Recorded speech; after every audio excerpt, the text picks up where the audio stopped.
What it do? It's me. It's that wrestling dude. It is Friday. We fucking made it through the week, and I'm joined here by the dirtiest man in the game, Dirty Devin Diaz. Man, welcome back. Welcome back. Hey, how we doing, bro? Hey, what happened to the co-host, brother, Ginger Spice? What happened to him? All right. So he was for a while now. He's been trying to like get me to fire him because he moved to Puerto Rico. So he's like halftime Puerto Rico, halftime here. And I guess he was just over it, I guess. And he kept telling me every day, I fucking hate doing this. I want to stop doing this. So I'm like, all right, man, fuck you. Get up out of here. You're fired, bro. Get up out of here. You guys are still friends, right? Yeah, for sure. Yeah, he's a He cool was guy. just he was just over it. Like he's retired. Like he got blown up in Afghanistan like years ago when he was fucking like 24, 23, and he's maybe like 2 years younger than me. So he's been retired this whole time. So he just moved to Puerto Rico and like he's like, man, I'd rather just get drunk and do nothing all day than fucking hop on here twice a week. Nah, Fuck you, Ginger Spice. hey, Ginger Spice, I still love you, bro. That was my guy, bro. We were at the last showcase the Kyoto thing. I love that video. He has the Puerto Rican flag, and he's like, Yeah. "There, you dead." Nah, he's a good time, man. He's a vibe, bro. But like I said, he's like full-time beach bum. That's why I was breaking his balls throughout the whole time because I'm like, dude, you don't do shit in Puerto Rico all day, but you fucking drink. And because he tells me like, oh, I'll just go, drink in the morning and then fall asleep on the beach, and I'll wake up when the tide hits my toes. And I'm like, really, like, bitch, you can't spare 2 hours a week on a nighttime, and all you do all day is drink, lay on the beach. That's not a bad life at Not at all. all, bro. Not at all. That's what I told him. I was like, bro, I'm jealous as fuck, bro. Yeah, absolutely. So, dude, since the last time I had you on here, man, whirlwind for you, bro. You've been fucking all over the place doing all type of crazy shit, bro. Let's start off with Major League Wrestling, man. You were there. How was that experience? Well, it's experience you can't trade, right? When you're my tenure in the business and someone gives you that opportunity, you cherish it, especially at that time, right? So years elapsed. So I was only 2.5 years in the business at that time. And I was welcome to be on the show, and they wanted to use me. And there's speculation and things said about the way I was used, but that's because that's how wrestlers are. And they like to Yes. say negative things. I was as happy as could be just to walk through the curtain. Because when you're as good and as charismatic as I am, all you need is the entrance. I mean, you've been to one Yeah. of my shows, all you need is the entrance. No, absolutely. I'm pissed at myself, man, because 2003, man, they're like when they had all those ECW guys on there, they used to be down the street at the nightclub here, and I had like no clue because this is like I'm about to age myself out. This is before the internet was really, really, really big, where everything is on there with social media and shit. And they just now looking back, like, damn, all these shows were here in Orlando, and I missed out on them because they had a hell of a roster back then. Where would you go? Where were they filming at? Was it here in Florida? Yeah, they were in St. Petersburg. They were in the Coliseum on 4th Okay. Street. What's wild about that is I don't hide from anybody, right? I obviously an independent wrestler. I still keep a real job. My real job fits me very well as I work at a bar. Okay. And I was working at a bar. That's changed. Um, at the time, I was working at a sports bar up the street, and I was drinking more than anyone could imagine. Everyone in the business says, "Oh, I'm the best drinker." Everybody. It's like this bragging, right? When you're around Yeah. people, those guys at that time could not mess with me, and it was crazy because when I got the call, I was at work at the sports bar, and I had to ask to be off the floor. And I said, "Hey, you guys might not believe this, but this is a pretty important number. I need to pick it up." And Yeah. they said, "This is the opening day of baseball. You can't get off the floor." And Yeah. I said, "Oh, I guess I just got to use the restroom." And Yeah. so, so I went and picked up the call. "Hey, how are you? Hey, we want to bring you in. This is your payday, but can you be there?" I said, "Absolutely." Then I had to go to my boss, and I said, "Hey, I need tomorrow." The Rays did a triple header, and they played Yeah. 3 games in a row. "Hey, I need to get off tomorrow." And he goes, "Second day of baseball." And I go, "Hey, I just got asked to get used on this show, and my boss didn't know anything about baseball. They thought I was a guy who, I think they thought I was a guy who hits people with light tubes and stayed with my work. Like they definitely thought I was insane. They could not fathom the fact, like, no, I'm pretty close. I'm pretty close to being there. And Yeah. so I had to pull up the Instagram and shove it in his face. He scrolled it, and he was like, "Oh yeah, I can't say you can't go." But two Nice. things have changed since then, right?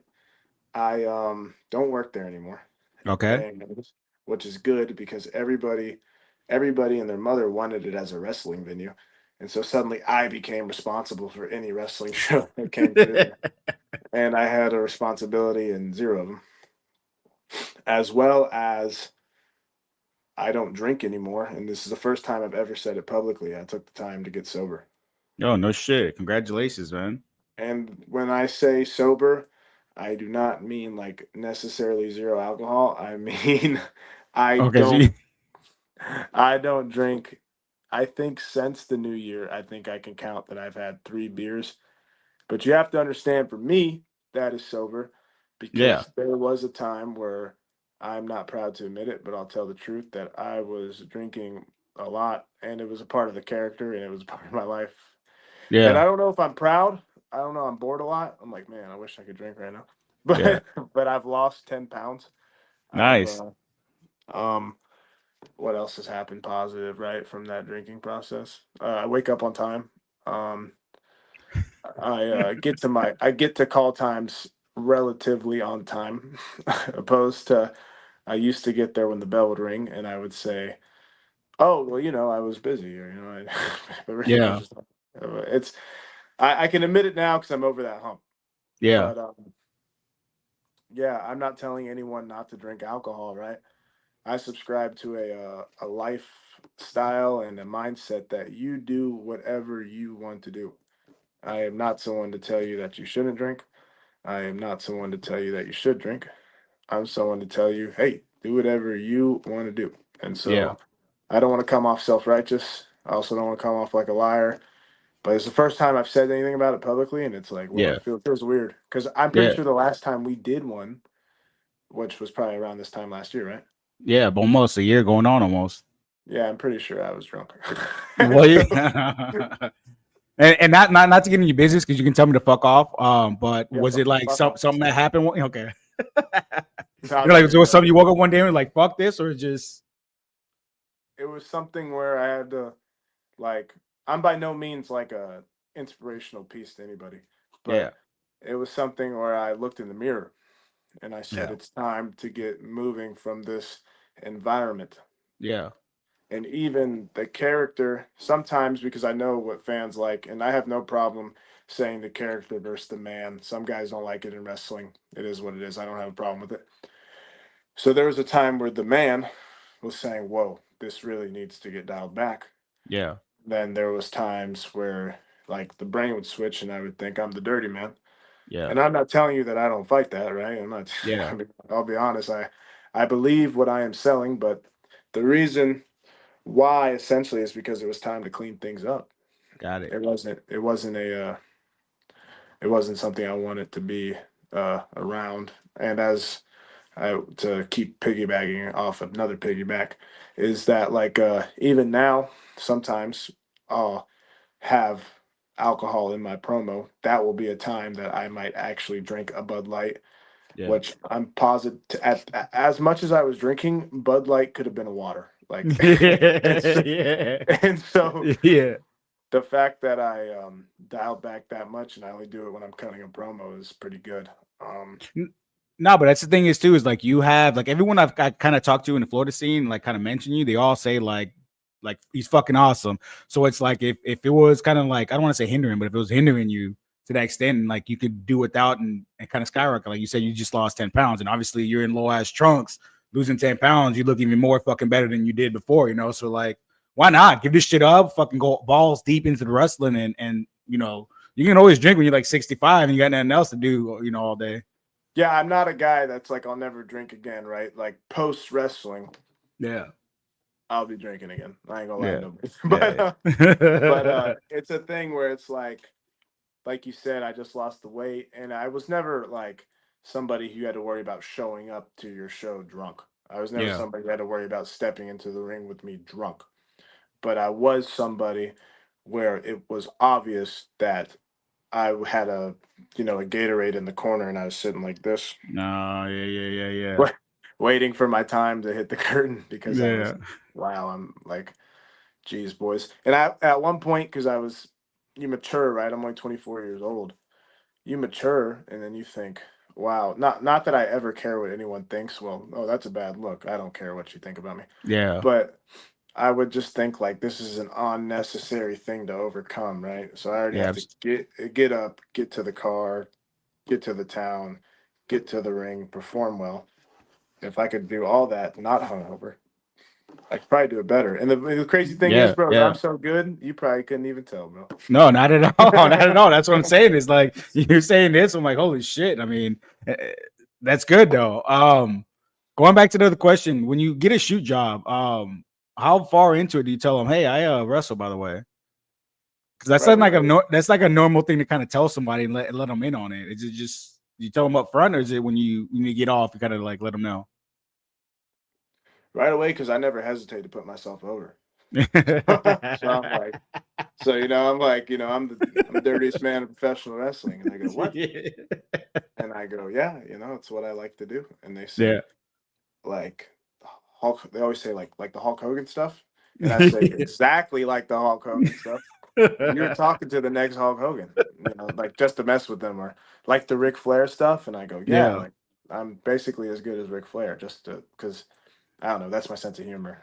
Yeah. No, and that's always wondered that too, because like, you come in one day and you're all beat up, beat the hell, you got a black eye or some shit. And, the manager's like, what the hell's wrong with you, man? What'd you do last night? So that's smart, man. Tell them up front. Well, the best was coming in after I had got some color in a match. That was awesome. I bet. They were like, "What? I don't understand." Yeah. And especially you're like, what were you, a server or a bartender? Yeah, was a server, bartender, This both. server. Yeah. So imagine you're seeing customers and you get what, a big ass bandage on your forehead. Yeah, it was awesome. And honestly, I can't thank that. Literally, like I just stopped working there probably 3 days ago. I Yeah. couldn't thank that job enough for how understanding they were. And you're about to. Something tells me that you're about to ask about the WWE commercial I was in. Absolutely. Absolutely. So another story, because this job was a big reason as to why I was able to move forward in wrestling. Um, when I first got the call for that, I told them I need to give up my shift, and without hesitation, they told me give it up, and they said go, and it was pretty cool that they would do that, but also there was like this air like around the restaurant that people thought that I was getting ready to be famous. I still have a long Yeah. time to go, but it was just funny because I remember people that were kind of rude to me were suddenly like really nice, or maybe like suddenly girls became like kind of flirtatious on staff. Yeah. Yeah. I'm like, You're about to I'm save like, them. yeah. Well, I would just kind of like, I'd never enter. If you're whether you're rude or flirtatious, I'm so straight. Like, I'm A, oblivious. B, like I just never care. I have a bad habit of just not caring. So Yeah. I would just look at them and be like, oh yeah, it was cool, and walk away. Yeah. Yeah. You glossed over it. How'd you get involved, and how was that call when you got that call, when you got that notification? They booked me because of my hair. Really? I swear to you, when I was there, the director came up to me and he said, we have ever since things were sent into us because they hired somebody to find independent talent. I got found in that scenario. Mm-hmm. But whenever they said, hey, get a look at this guy's hair to the director, he fell in love with my hair. And I got my face on that little blimp because of my hair. I'm almost positive. And every time I do anything, someone goes, look at that hair. So Yeah. I've been tempted to cut it, but this thing's like my moneymaker right now. Absolutely. Let me skip ahead. Who's got the better mullet, you or Jules Bradley? Me for sure. Jules Bradley has like the mullet that you would have when you work at the Jiffy Lube. This is the this is the mullet you have when you're about to be on television. This Yeah. is the moment you have. This is the mullet you have when you become a big deal in sports entertainment. Yeah. And Jules might not like that. I like Jules. Hey, Jules got a cool song about the He mullet tip, does. Yeah. but I could never portray Leonard Skinner, and I'll use it as long as they let me. Yeah. I know, because I had Steaks and Jules on, and or actually just it was just Steaks at the time. And I brought that up. He was like, Jules does the best mullet. And I'm like, yeah, top three in the biz, and automatically said no Devin Diaz. So I'm like, yo, he already knew in the forefront that you're already up there So with them. so in wrestling, there's like this thing where it's big guy heat. So like if a guy's 6'8" and the other guy's 6'8", they automatically like don't like each other. Yeah. So me and Jules got a little bit of mullet heat. You Okay. Okay. know, like I'll see his mullet, and then under my breath, I'll be, like, yeah, yeah, right, not as good as mine. Yeah, but they're different bullets though. His is bleach blonde. Yours is more like that Puerto Rican curliness going on. Yeah, mine's superstar Jiffy Lube. Yeah, no, I really do. I really do like Jules. He's a freaking he's a really cool guy. Yeah. Yeah. I Anyway, saw him at establishment. He's got like a Mr. Meese, Rick and Morty fighting stormtrooper tattoo on him. Like, bro, like what mushrooms are you eating when you got that tattoo? so my thing, right, is that the wackier the guy in the professional wrestling business, the more I like him Absolutely. because like I said, right, I'm very open about how I feel about things, as opposed to where I don't care what anyone does, right? You live your life the best way you see fit, because who am I to tell anyone how to do anything? Yeah. And believe it or not, my biggest pet peeve is being told what I need to do, Yeah. which has made that for a hell of a time as a professional wrestler. But the point I'm trying to make is when you get these oddball guys, right? It's so fun being around them because they think very abstract. They do whatever they want. They don't care. Jules, he knows that the Jiffy Lube and Superstar thing was a joke, right? But Yeah. had I meant it, Jules would have been like, whatever. Like he Yeah. just doesn't care, you know? And so Yeah. that's the kind of guy I appreciate being around. That's a real Florida boy for you. Dude, yeah, for sure. Yeah. Now you're also extra for TNA during Moose segment. How was that? Man, when you say that yeah, I've been on record before. I had someone else interview me and they asked a question, and I don't know if the interviewer liked the question, right? Because I said, "Hey, there's a reason they're there." Because he kept saying, "Well, what's your opinion?" And I like the guy who did the interview, right? But that's his job to interview me. Yeah. And I told him, I mean, my reaction was kind of not polite. I said, "What do you mean? Like, what do you mean? How do I feel? Right? Like, there's a Yeah. reason they're there. They're the ones drawing money, right?" Yeah. Well, I was in the ring, and Moose is to this side of me, and Oba's on this side of me, right? And you can feel that the presence, almost as if it's like a heat, like as if you were to light a campfire. You Yeah. could feel it coming off, and that when I was in that moment, there was a crowd, right? And I had to be entranced in exactly what I'm doing, which I do with everything in wrestling, but you couldn't help but feel it. And it was Yeah. insane. It was insane because this isn't a slight to independent guys at all, right? But it's just how it is. Those guys have honed their skills because they're doing it at a higher level. Their skills are just going to be more honed than ours. Even Yeah. when I make it to television, which I will, Yep. there's still going to be something that I need to work on to present myself in that manner. Yeah. And when they, I mean, they nearly mastered it. I remember just thinking like, wow, that was nearly magnetic, you Yeah. know? No, it's that thing you got to learn to be a superstar, man. That presence, that aura that you give off, man. Because those are some two big ass boys, but they also have like that star power. And that's what kind of I've been told separates I got everyone. the Is that aura. yeah, I don't want to put anybody too much over. I've been told I got that aura. So yeah, yeah. I see the crowds, man. When I go to the shows, man, they love the dirty man. they do. Isn't it funny, right? So everything in wrestling is reality mixed, right? And a lot of it's based on what you find, what you're naturally inclined to as well. And I guess what I'm saying is that we're talking about aura and we're talking about like star power. It's funny how those things can come together when you look inside, because those guys weren't acting by any means, right? Yeah, So when you look inside and you put these pieces together, and then you think, I'll amplify this because this will entertain them, but I'll amplify this because this will hook them, and I'll tone this down because this part of me is really not that cool, you know. And then you think about your favorite character. I don't know if you ever seen one of like I don't know if you're ever a rave guy. I was not, but when you're little period there. I was. but you know those rave DJs are always messing around with the thing. Yeah, yep. Turn Doing one this of up. these and doing yeah. That's what it feels like constantly in wrestling. You're sliding this one up, you're taking this one down, you're turning this one up, you're turning this one down. And I guess the point I'm trying to make is that I don't know if those guys have to do that anymore. I think they just do it like Just do it naturally. without even thinking about it. I think so. Yeah, because that's what always fascinated me about pro wrestling, man. Is like being able to go out there and like play with fucking people's emotions, man, and being able to take them on that roller coaster ride, and not just like have something planned out where like, all right, I'm gonna do this, this, this, and this. It's all right, this ain't working. Let me fucking switch it up, and I know how to get them drawn back in, or I know how to get this emotion out of them, or I know how to get this emotion out of them. To me, that's fucking like artwork, man. That's a painter, dude. That's like someone doing art in the middle of the ring.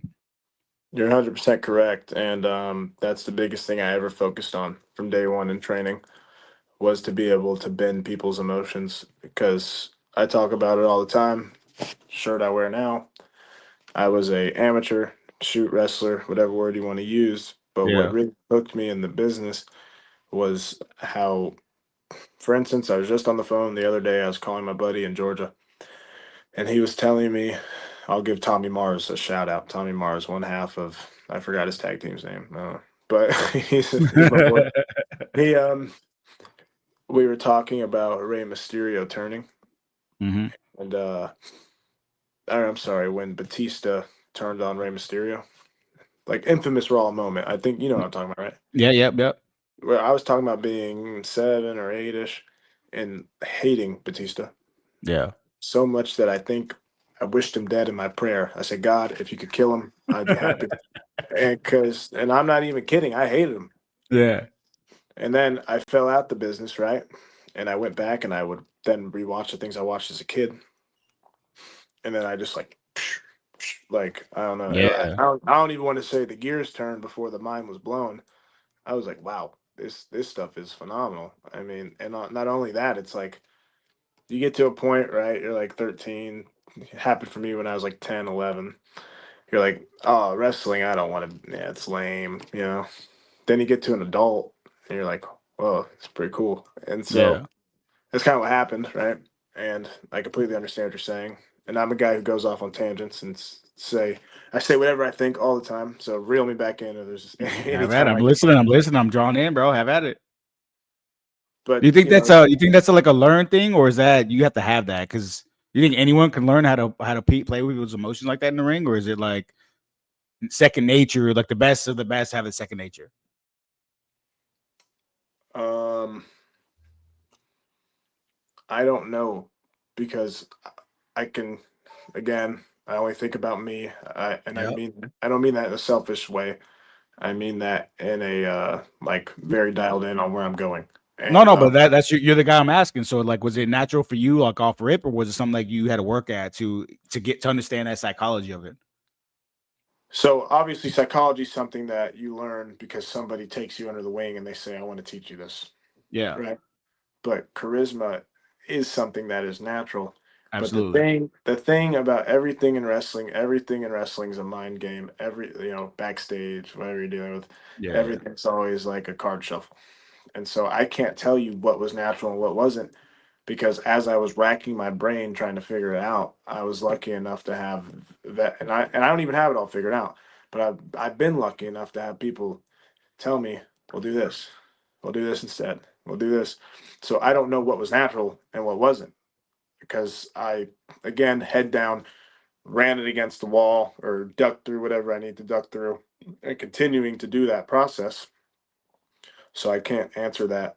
I can't answer that straightforwardly. Everyone would like to tell you they were a natural, yeah, right? Can I tell you that I was a natural when it came to chain wrestling? No brainer, right? I knew how yeah, to wrestle. yeah, I had I get put over for having a pretty sweet punch. My punch was terrible, so much that when people kept telling me, man, that punch sucks, I was so mad that I would go to training and I would keep working on my punch. And the best way to get me good, I'm about to give away, for anyone that hates me, I'm about to give away the secret. Just tell me I'm good at something and I'll stop working at it. Because the moment somebody tells me, man, that was bad, then almost like how Michael Jordan said, I took that personally. I, yeah, I begin to take it personally. And I love a lot of, honestly, there's this weird thing in wrestling where guys don't get along with this guy and this guy don't get along with this guy.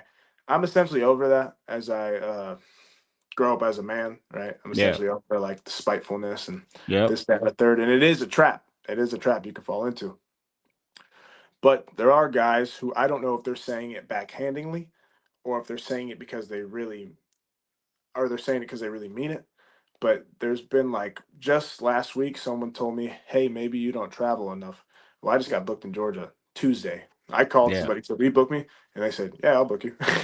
Yeah. Because I was like, "Man, no one's gonna tell me I don't travel enough," Yeah. know. Yeah. And yeah, I'm going on. Jeez. Now you're good. That's good, man. You able to swallow your pride like that and hit somebody up like, yo, book me, motherfucker. I believe pride will get you nowhere. I mean, Yeah. the show goes on whether you're booked or not. Yeah. How do you decide? Because like at the very beginning of your career, you're like, you'll take whatever, dude. Like whoever will take you in the middle of a field, in the middle of a farm, like whatever book can get in the ring, you'll do it. But as your career progresses and as you start getting more and more popular, how do you decide like who you're gonna work for and who you're not gonna work for? Is it like a conscious decision, or you still like, you know what I mean? Well, let's see. How can I say this? I Because will obviously accept. you want to work for the biggest promotions, right? But at the same token, like you have that like loyalty of, all right, well, you gave me a break when I first broke in. I got to be loyal to you, but at the same time, is you can't be loyal to the guy that only draws 50 fans if you can go work for someone else that draws like 500. You know, like how do you navigate that whole thing? A lot of people aren't gonna like this, but I think how much fun I'm gonna have. I know it sounds like, oh wow, what a loser, but I just Yeah, think like, like I just think like, wow, am I gonna have fun? yeah, Like none of us are making the big bucks till we make the big bucks. I don't care what anyone yeah, tells. So what's that mean to me? Hey, go out there and have fun. And I yeah, do believe that's the only reason. All glory to God, I must say, but the only reason why I've been able to get to the places where I've been able to set up some traction, quote unquote. You hear that word a lot, traction, is because I always focused on having fun. Whether yeah. I'm having fun in the ring, or if I'm going to have fun with who's booked, or if it's going to just be a fun environment. I've had some terrible matches where I left the venue smiling because I just had fun. Yeah. So, But that's what the fans when you go to a match, anyways. That's what you kind of want to see, anyways. Like you rather watch a guy that's out there having a fucking blast than some dudes that's like sold out all in. He's all robotic and shit. You know, just trying to put on a good show. yeah, I think show first, wrestling second. Yeah, That's always been. I don't need Sm- to. smart man, because that's what it's all about now. It's all about the entertainment side of it, and like sometimes people lose focus on that, and they think it's all about the acrobatics and fucking putting the chain wrestling with this move and that move and this move. And like a lot of times it's the simple, stupid shit, man, that can get you like a perfect example is Jey Uso, man. Like he's the character work, bro. He's blowing up because of the character work, because he's entertaining, he puts on the show. Not so much that he can go out there and put on a quote unquote Meltzer 5-star rating, you know? Yeah, which I do agree that he could probably do both. But Yeah, he could definitely, but the thing is that when you think about it, uh the Meltzer rating, those people are gonna watch wrestling no matter what. yeah, for sure, for But sure. I gauge a lot on my dad, and if my dad is somebody like if it pops my dad, then it'll pop a crowd because I could go out there and do a bunch of athletic stuff if I stretch, and and they could not care, right? But I Yeah, could go out there and flick my mullet, and yeah, they, whoa, we either yeah, hate okay. But also, there are times where, so I've been told, right?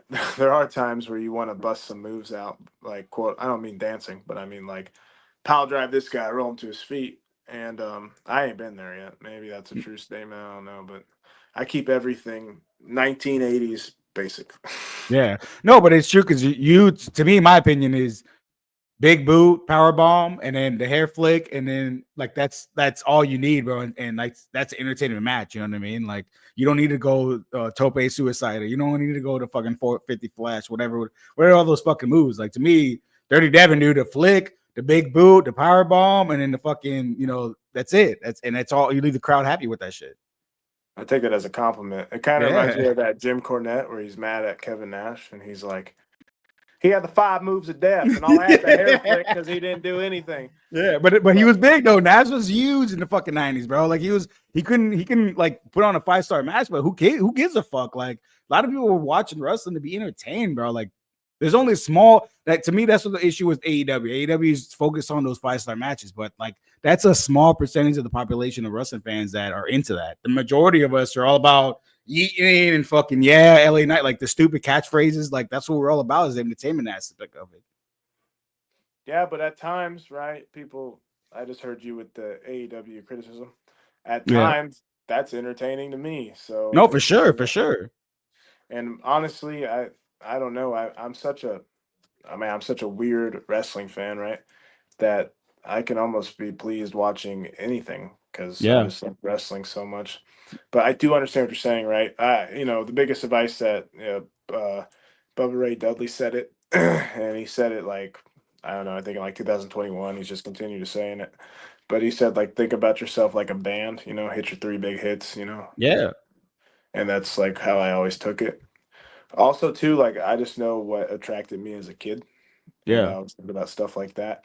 I usually always think business before I think, when I'm putting together things, I think like what would quote unquote do business, yeah, and the fun happens out there, right? But yeah. so when I'm putting together a match, I think, do they want to see Dirty Devin do a 450 splash? And the real spoiler would be is that Dirty Devin cannot do a 450 Yeah. splash. But No one's looking for that one in a Dirty Devin match, anyways. They're looking to be entertained. But it's like Hogan and Cena, two of the biggest stars in the 80s and whatever. What did right. Hogan have? Big boot, fucking leg drop, and the fucking this, and then the Hulk up. John Cena, the same thing, shoulder block, fucking no can, like that's all, and like that, and they made millions off that shit. Like so, not everyone has to go out there and, like I said, quote unquote, Meltzer 5-star rating matches. Right. But also, I'll tell you that some guys will say stuff like that. And I don't mean fans, right? I mean like guys in the back, they'll be like, I don't need a Meltzer match. And I say that, right? But then I go out there and I entertain people. But I've seen guys say I don't need a Meltzer match and then they do nothing at all. Yeah, well, no, that's different though, of course. Yeah, so it's like, and I'm not gonna name names because the truth is I already forgot them. But like I don't need a Meltzer match and I'm not going to be entertaining, then hey man, take a take a boost that way. Yeah, Take a yeah, look yeah. that way. Offer something, and I'm not a wrestling genius. I don't know it all, but I do know that as somebody who does enjoy wrestling, right? When you watch the Attitude Era, Yeah. and I shouldn't even say the Attitude Era, I should say the '90s. When you watch the '90s in general, right? Those shows were competing head to head, Yep. and when they were doing that, each show had something that, and you lived it, bro. So you could Absolutely. I tell. did live it. I did live it. Um, correct me if I'm wrong. Then each guy in each show and almost each quote unquote segment, match, promo, each guy was A, different. B, each Yep. guy brought something. So like maybe the guy couldn't talk that well, but since he couldn't talk that well, then he was like amazing in the ring. Yep. Or Yep. maybe the guy who quote unquote wasn't amazing in the ring, but man, you wanted to hand him the mic, or you wanted to see his entrance.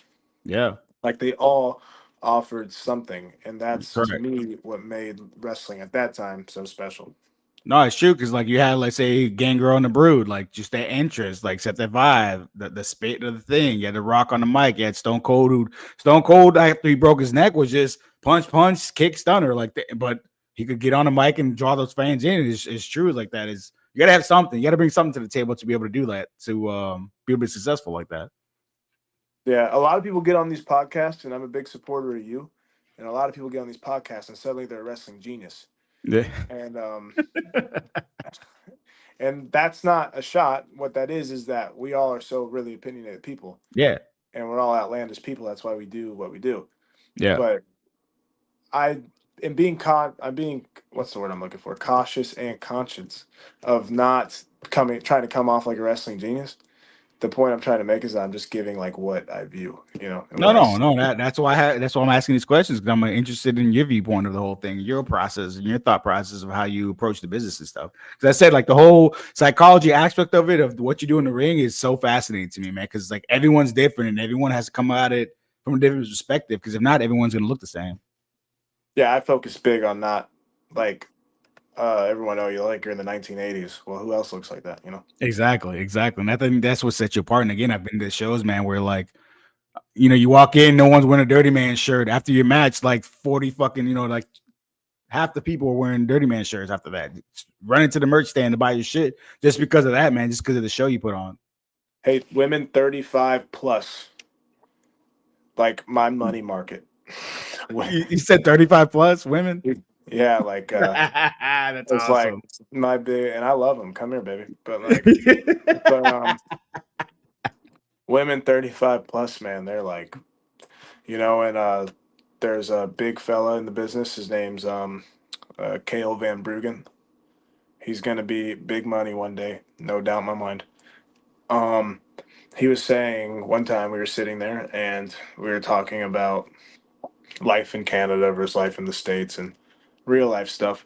And then we started talking about wrestling, and he was telling me something that he liked, and I said, "Don't ever do that, right? Because you're gonna be a millionaire, so don't do something stupid." Like, he told me that he wanted to wrestle, and I was like, "Nah, maybe not. Let's just make you rich." And he was, but then like it segued as to what fans we attract, and I was saying that he's such an attraction, right?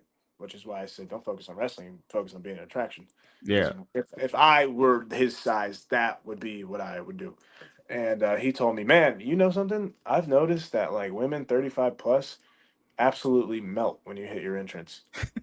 And I was like, why do you think that? And he was like, because you look like the guy that was at the bar, like when they would get off work and they would hit the bar, like you look like that kind of guy. And I Yeah. was like, yeah, I mean, but what's old is new Yeah. type deal. Now you got to find yourself once you don't have to work no more. I mean, I don't think I'll be this gimmick for it. What'd you say? You got to find yourself one kind of support you while you go through the biz, bro. Oh You got yeah, to find well. yourself a rich one down there. Anyway, I'm gonna segue back to business. All right, let's see. Your last stint in TNA wasn't the first time because I had Aaron Nova on here, the captain himself, and he said you guys were extras on the TNA show, and you're the one that actually came up with whatever the fuck this is. And I asked him, like, is it like the horn or what is this with the marquee? And he kind of like, you could tell he kind of like made up some story to make it seem like he knew what the fuck because he was in the marquee. So like, I got to tell him something because I'm The doing captain this all lied to day. you? Yeah, well, I mean, I don't think he lied to me, but like you could tell he's trying to like tell me what he thinks it is, and he's like, "Well, it's kind of this or kind of," and I'm like, "Well, what do you mean?" He's like, "Well, I didn't really come up with it. Like the Dirty Man one day did that. So what the fuck is this with the marquee? Where did this come Let me from? find my What does it mean?" glasses. So, if I could pull the curtain back any further, I also wear glasses, Okay. especially when I'm driving. But they had really harsh lighting in that venue, and Yeah. so I had glasses on, and I forgot something was happening, and I was telling some story about some hilarious in-ring conversation that I had with somebody that probably can't be repeated. And I said, my glasses were like this because I don't know, 'cause I'm an Yeah. old man. And when Slip I was down, slip talking, down. and when I was talking, I did this, but it was right at the punchline of my joke, and so they just better together thought it was hilarious. And when you're an extra, there's a lot of dead time. Hurry up and wait. Yeah. So this just became something we would do just to mess with each other throughout this quote unquote loop. And then like I see Starling's just doing it, and he added his own flavor to it. He gets like a bicep pose, Yeah. and it's like this great thing. And then I see Tyler Uriah, and Tyler's got those big biceps. That brother's Yeah. always in the gym. He's hitting it, and then I see Nova, and I'm like, wow. And I said, hey, with these shirts you sell, maybe I can get some commission. But Yeah. there's a joke because like I thought the Marquee was a cool name. I Yeah, really did. absolutely.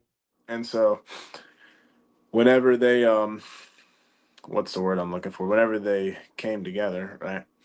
I was like, man, I want to be in the Marquee, like where can I give my application? And they're like, Yeah. no, they're like, you're not welcomed.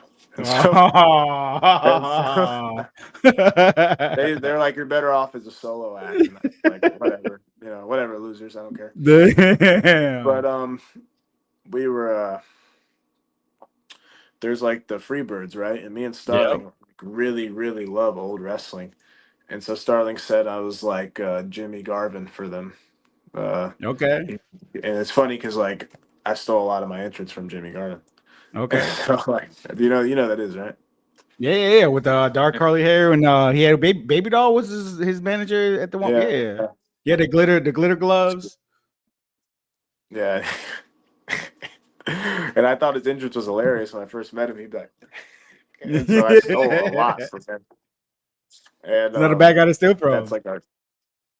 like our joke, right? Is that I'm like the gorgeous Jimmy over there. All right, but that's that But damn. Like it makes way more sense now because I always wondered, like, is it a fucking horn? Is it? But no, you should get 10% of the I do it as a royalties. salute to them when I see them out of respect. Hey boys, how we doing? But Yeah. I'll never be as cool. I'll never be in the cool kids circle. You know? Damn, you don't need them anyways. Maybe What not. was I your don't know. what was your inspiration? I don't know if do I call it gyrating? What do you call this? Is that gyrating or is it got another name? The Rick What was my Rude.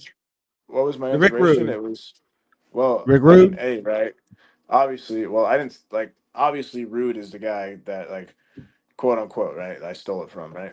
But Yeah. really I'm very impatient, right? So I was this character, I was Devin Decay, and I didn't know what the character was. And I Yeah. was tired of going out there and not selling merch, and I was tired of going out there and just reactions. So I said, I'll do whatever the hell it takes.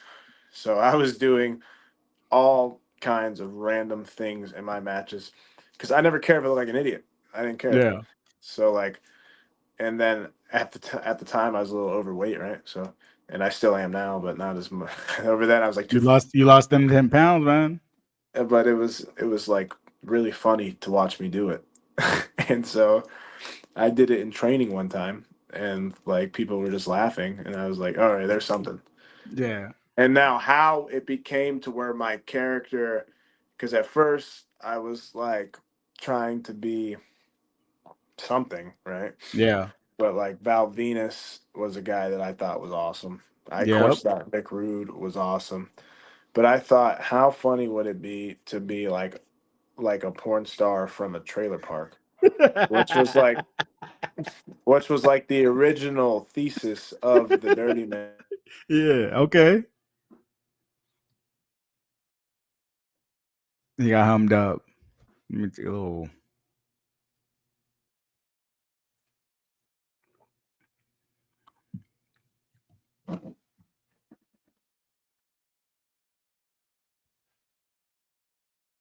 He's gone. In the meantime, how's everyone doing tonight? I'm doing well, actually. You know, um, I don't know. He'll be back. Go catch a dirty man this weekend and come up with some his bookings coming up here pretty soon. He's gonna be all over the place. We're about to touch on it here in a minute. In the meantime, we're almost there, baby.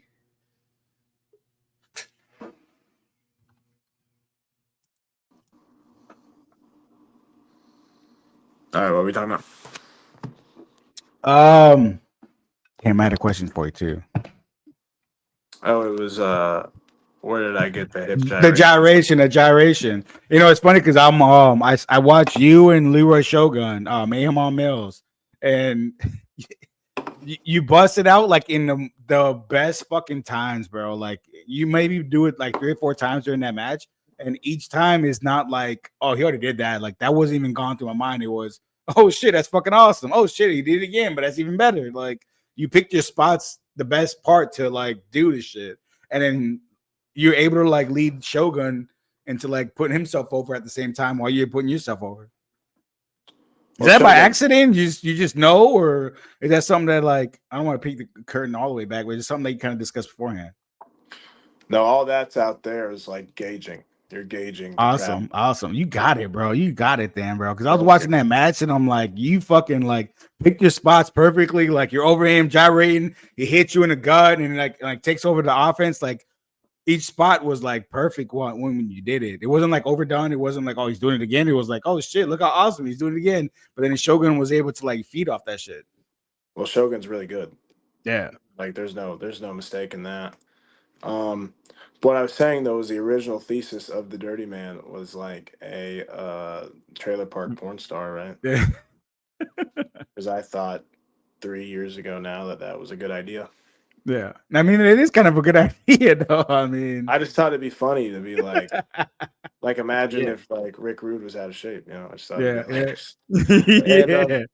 And yeah, and that's not really what it evolved into, right? Then it like yeah, now there's guys who like now I talk about real life things, you know, and like real trials and tribulations and things I've been through, and then like that's been something that I enjoy as it's almost therapeutic. But yeah, the original part was that, yeah, was like, yeah, hey, I'll just do this because it's. I mean, you live for the pop, brother. You know, yeah, I couldn't do absolutely. a 450 splash, so I figured I would hip You check. don't need to do it though, bro. Like I had a homeboy, he used to be on the indie circuits like years ago, Afro boy, and his whole gimmick was he had an afro and he had like 4 moves, and he's like, I go out there and I watch these guys do like you said, 450 splashes or soap suicide to the outside and crack this skull on the concrete back then. And he's like, I just go out there, I shake my afro, I do a couple moves, and they love me more than these other guys, and that's what it's all about, man. Like reverting back to it's all about entertaining the crowd and be able to know how to entertain the crowd. Right, I agree with that. I mean, no matter how it's done, no matter what you offer, just do your best to make that obvious to the crowd, and then I You think that you're in a good spot. Yeah. You had merch as Devin Decay? I think I had like a shirt or something. I try to What did that put shirt look like? somewhere deep down on my Instagram. I mean, But what did it look like? Was you said Devin Decay and it looked kind of like it was like zombie-ish or some shit? it was like a skull that had like a worm Going through it? and like an owl because I'm a big Tim Burton fan, so I got a lot of Okay. like Tim Burton inspo. I'm very eclectic with the things I like, Yeah. and so like I was like it was like Tim Burton skull kind of deal, and I tried my best, and it was not working. But bro, I got pushed out. You know, I got fed to the wolves. Figure it out, No, and I that's good though. still don't That's think how everyone learns though, is sink or swim. agreed. But also, I don't like that's not me saying, well, look at me now. Yeah. I'm still swimming, you know. I'm just able to like tread the water a little better. But Yeah. at that point, I was in the deep end with the anchor on my foot. At Yeah. least that's how I felt. I don't know how everyone else perceived me. Again, it is what it is, right? But No, but you have that thick skin to where you're not embarrassed easily. So you're able to overcome all that I could say that that thing where, now. well, I could just say that where I just don't like, eh, I don't know. I wish I could put it in a better way, but I'm very about Yeah. everything. Yeah. So like whenever I would do like stupid stuff in the ring and someone would be like, that looks stupid. Fuck you, Yeah. bitch. Not that wasn't even the thing. It was just like, okay, won't do that again. If Yeah. I valued the opinion, okay, won't do that again. Yeah. But if it worked and they said don't do it again, then I'd be like, yeah, I won't do it again. Then I'd do it Yeah. again. Fuck them. You're a regular now for WWE Improving Ground, man. How'd you link up with them? Because like you're like in almost all the shows on every Monday night. So Devin Decay worked for them. Okay. And they booked Devin Decay the way they should have booked Devin Decay on the bottom of the card. uh, they I've always had a good relationship with them, and I just have been going back, and I've been having so much fun being a part of the things that I'm a part of with them because they're fun to work with, and the people that I'm working with, Jonathan Hudson, I like working with Mhm. him. I like working with Stephen Frick. I think Brian Brock, to me, is the best professional wrestler in the state of Florida. That's not a shot at anyone who wants to get mad. It's the fact that that's how I feel. Yeah. Um, just Chungus and Scyther, they're always fun, and it's just I I'm like a broken record, right? Fun, fun, fun. But Yeah. I told you earlier that like fun's a big deal to me. No, but that's so like Michael Caine, the actor. He said he picks roles based on where they're filming because he doesn't want to go like some shitty spot. He wants to go to a good ass spot and have some fun. I mean, come on, right? Like, guys will always try to knock somebody for their thought process, right? Like, oh, you should do. I'm sure he was told you should do this movie. I don't wanna. Yeah. That I don't should want be to. an acceptable response for everything. I don't want Yeah, to. yeah. I'd rather go to Hawaii than fucking Montana. I don't blame him. I mean, yeah, like come on. I'd rather pick Montana, but I get the thought process. You're I'm part of not a beach guy, man. no, you're not. No, Kind of I mean reeking of like, you. You're a mountain guy then. well, my like dad was born in Vietcas, Okay. but what it is like I am jealous of that your boy Ginger Spice. Shout out Ginger Spice. I am jealous that he gets to sit on the beach and get hammered all day. I'm not All lying. day. That's all he does. That's all he does. But And he's trying to buy a bodega down there on the beach. So he's like helping the guy out in the bodega or he's getting drunk on the beach. And then he posts videos of like, oh, look, another boat came from DR and all these guys are running through the fucking down the road I to try follow to. him, but it's always Yeah. him and his wife, and he looks as happy as possible. Yeah. Yeah. For So sure. For like, sure. so like, I can't knock anything. So I No, don't want to say. he's living his best life, man. So like earlier, right? I said, okay, I'm jealous of him living on the beach, but I'm more just jealous of getting to do whatever you want to do. Whatever the fuck you want, I know. I think that if I think I would live. I don't live in a trailer anymore. Things are looking up, but like, I think that I would go back to a trailer if I had written that I could do whatever I wanted. Whatever the And fuck you want, I know. yeah, like if that was something like, hey, you're retired from the wrestling business now. You made all this money. Uh, okay, cool. I'll buy this trailer and do whatever I want. If I want to play video Lucky, games, I don't even play video games, but if I want to play video games, I'll play them. Yeah, I'll do lucky them. you, because my wife is bougie as fuck, bro. So the hustle's never gonna stop. Hey man, you made your bed lying it. Yeah. Where's she from? Uh, what happened? Where's she from? She's fucking white as can be. She's born and raised here in Florida. What part? Orlando. Born and raised in Orlando. Oh wow, yeah. Not Well, many of them. no, every time someone tells me they're from Orlando, I say it's not a city someone's actually from. Yeah, I know, never, dude. I know two people. I know my homeboy Paul. Shout out on Paul Wall. Go follow him on Instagram. And my wife. The only two people I ever known that born and raised in Orlando. Actually, Little Maddie. Little Maddie. Shout out to Little Maddie. Three people. Everyone else been in Florida. The transplants. I don't know because I fight with this mental fight. Am I a Florida transplant or am I not? Because I was born in Tampa, moved to Indiana, moved back. So I'm like, Nah, you can rep Florida. You can rep Florida. I do rep it, but I also rep Yeah. Indiana. And then people are Yeah. like, people make it seem like it's like a set tripping thing, and I'm like, bro, get out of here. Like, I'll do whatever I want. Like, yeah, like I don't know what I'm doing.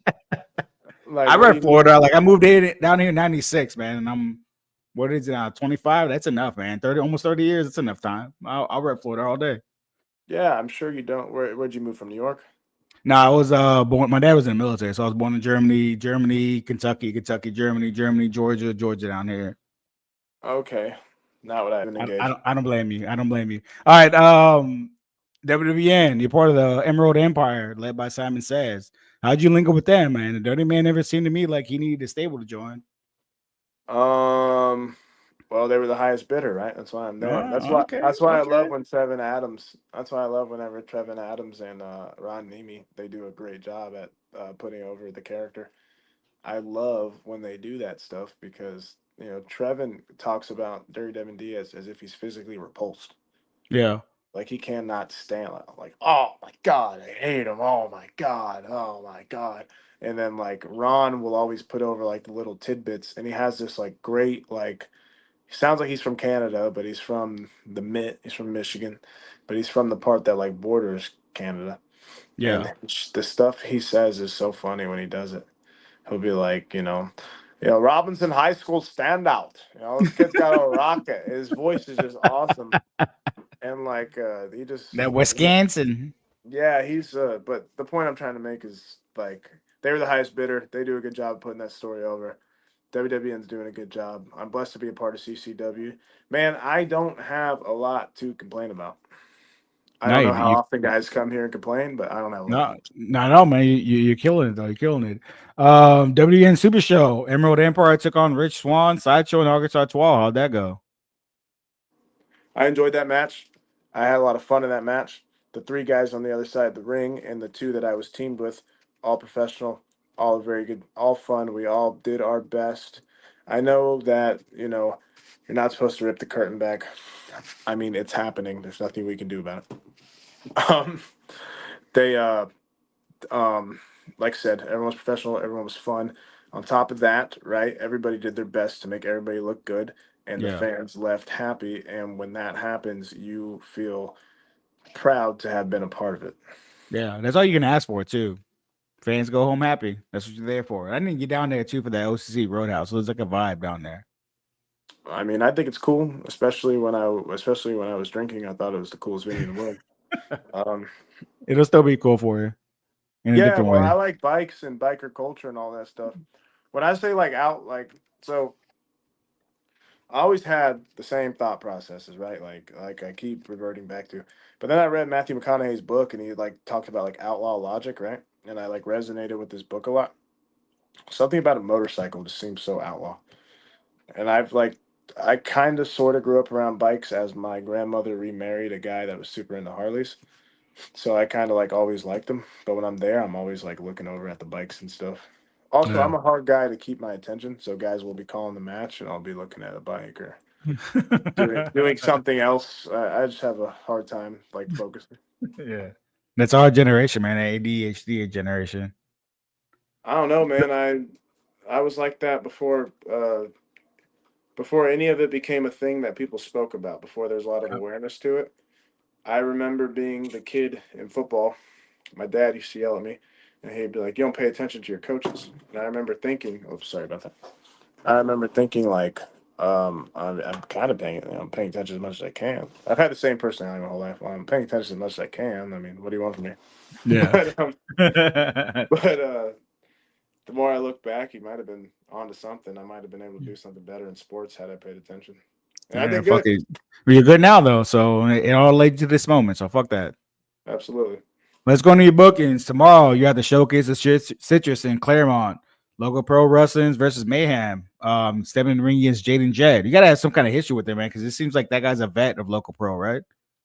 I don't know anything about Jaden Jet's history. I know it sounds so disrespectful. You have no history with him at all, because like he seems like I've he's a staple I've there. wrestled him. I've wrestled him before. I know he's working there. We had a fun match when we wrestled.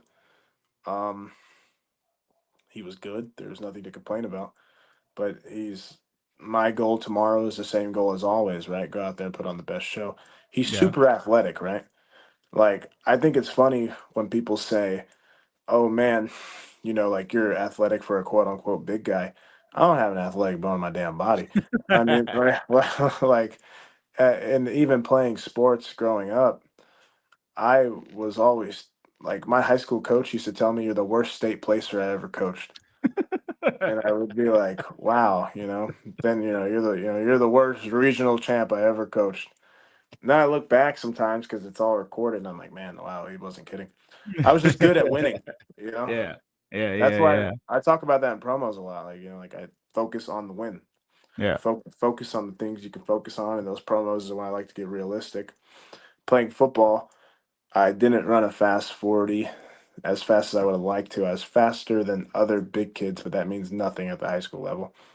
I wasn't like a guy that was gonna go play at Clemson, but I played so mean that I could compete with guys who went on to play SEC football, ACC football, Power Five football, because I played with like this ruthlessness, and everything's tying back.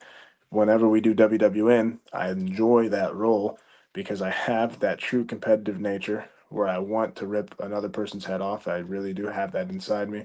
And when I'm able to do that, obviously pro wrestling is what it is. But like when I'm able to show the crowd that I am willing to choke the life out of Sideshow to win, or am I willing to batter him over the head to win, or I'm willing to knock the other two opponents off to completely isolate him, and I'm able to convey that emotion.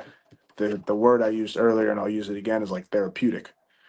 And I enjoy working there, and I keep going to this subject and that subject, but I think you understand what I'm getting at. I'm following the whole thing, bro. You're good. You're good. Let's see. Sunday, you're in Pooler, Georgia for Moto Lucha Libre Southern Slam. You know what you're doing there?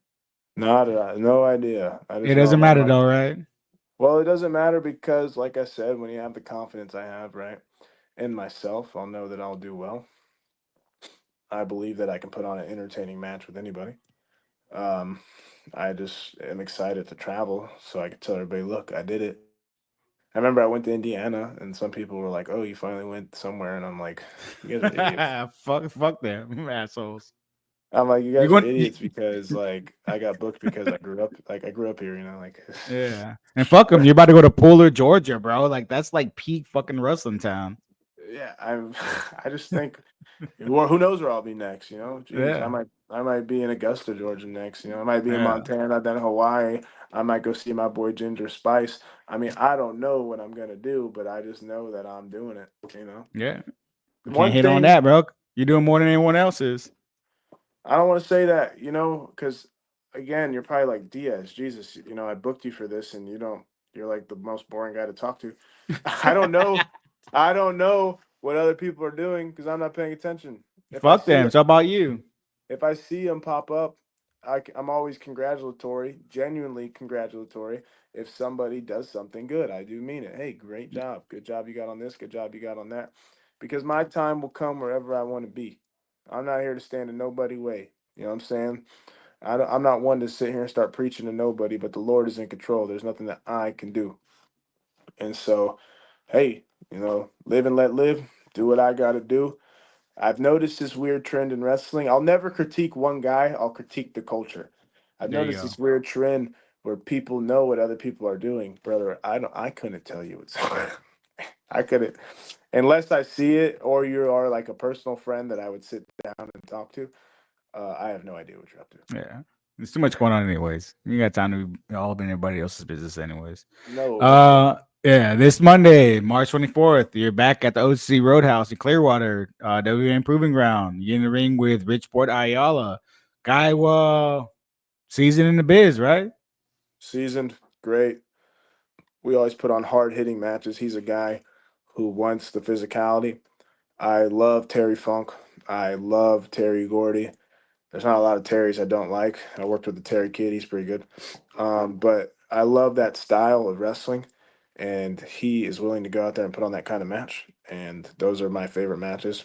Uh, Brian Brock again is a guy that I work with, and you don't have a choice when you're in there. That's the only Yeah. match you're gonna have. And who's gonna stop Brian Brock?